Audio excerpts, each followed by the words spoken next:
آشنایی با فرآیندهای ساخت و تولید، فرزکاری مبحث اصلی دوره تکنیسیان CNC فرز درجه 1. آشنایی با برنامه‌های پاورمیل، کنترلرهای فانوکس، زیمنز.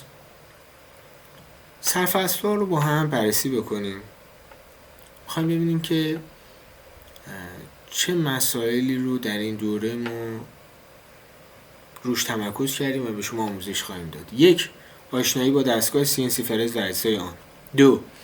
آشنایی با جیکودهای اصلی و فرعی، الفبای ماشین‌های CNC.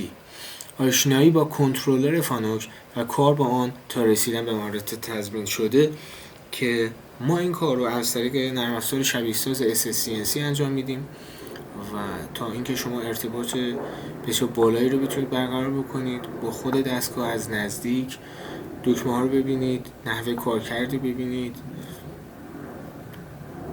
آشنایی با ابزارهای تخصصی حوزه فرزکاری، تاچ پراب، گیج محور سوم، فرز انگشتی، ابزارهای اینسرتی تک الماس یا تکبر، دوپر، سپر، مته مرغک، مته یودریل، ابزار گل پیچ‌زنی و سایر. آشنایی با ابزارهای مکمل شامل قلاویز، حدیده، برگو، پلیسگیر، نحوه مرکزیابی سنسور گرفتن از قطع کار، رابطه اصلی سرعت برشی و کاربرد آن، آشنایی با صفر ماشین و صفر قطع کار و نحوه گرفتن صفر قطع کار، بررسی شبیه سازهای ماشین‌های CNC فرز و شاکله اصلی برنامه‌های گروه کم یا ماشینکاری، بررسی اساسی ترین مبحث فرزکاری، گونیه و چهارپهلو کردن، بررسی نرم افزار پاورمیل و استراتژی های اون و در نهایت گرفتن خروجی جیکود برای دستگاه CNC.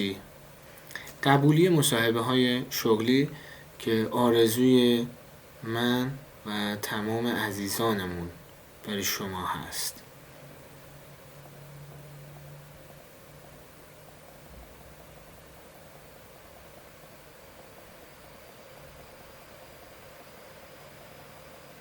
ارادتمند همه شما عزیزان.